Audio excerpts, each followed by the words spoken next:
सांगली महापालिका निवडणुकीत प्रभाग क्रमांक 12 मधून उद्धव ठाकरेंच्या शिवसेनेतून मयूर घोडके आणि त्यांच्या पत्नी पूनम घोडकेंना उमेदवारी मिळाली आहे, तर प्रभाग क्रमांक 17 मधून नानासाहेब शिंदे आणि मयुरी शिंदे यांना शिंदेच्या शिवसेनेतून उमेदवारी मिळाली आहे आणि यामुळे सांगली महापालिकेच्या निवडणुकीत पती पत्नी प्रचार करताना दिसतायत।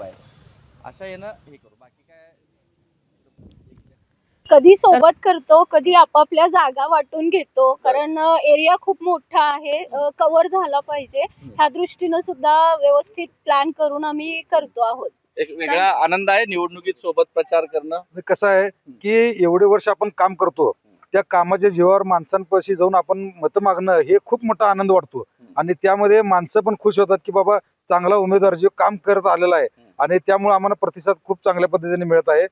आम्ही दोघं पण लवकर आवरून त्यांचा ग्रुप आमचा ग्रुप असं दोघं एकत्र ताळमेळ घालत प्रभागात प्रचार करत फिरतोय। दोघं आहे सोबत, पण कसं आहे त्यांच्या ग्रुपमध्ये पण भरपूर ओळखी आहेत, माझे पण आहेत, माझ्या लेडीज भरपूर आहेत योगासनचे आहे, त्यामुळे आम्हाला मिळाले आहेत, त्यामुळे चालू आहे प्रचार खूप आहे, रिस्पॉन्स चांगला मिळतोय, ज्येष्ठ नागरिकांचा आशीर्वाद चांगला मिळतोय, जोडप्यांना आशीर्वाद मिळायला लागलाय, तसाच आशीर्वाद असावा, आम्हाला काम करायची संधी मिळायला हवी।